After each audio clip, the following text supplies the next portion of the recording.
our relationality, or the way we're showing up in our daily lives, in our relationships, in our work, is very integral to what the ultimate response will look like. That there's a connection. As you say, it's not just about getting governments to do something. And we've been trying that for 30 years, right? And that has had limited impact. But the exciting part of this for me is the idea that suddenly we see all these connections.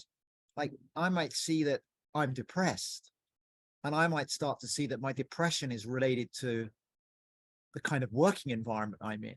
And I might see that that working environment is itself a reflection of a bigger system, and a bigger system, which is also the system that's creating the climate crisis.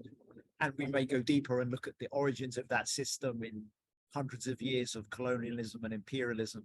And we suddenly start to awaken to a very different perspective, not just on the whole world, but on our own most intimate struggles.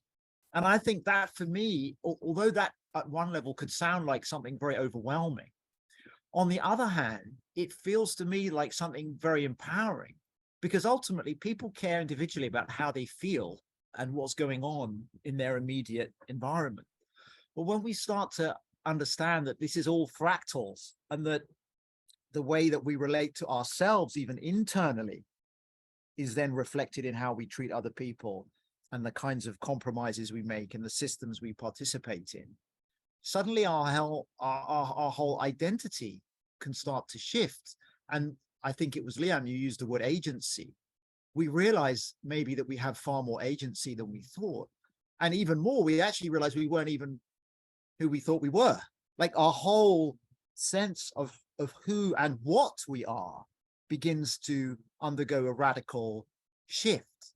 And that, for me, is what's going to have to happen, and is starting to happen on a global scale, if we're going to make the shift, the transition in a way that is going to bring us to a breakthrough, rather than just this collapse trajectory that all the data tells us we're on.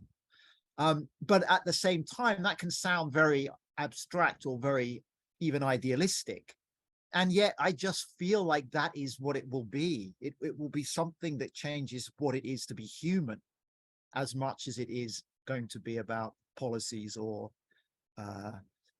finance or government. It's that as well, but it's something much, much bigger that is bubbling under the surface and ready to come through.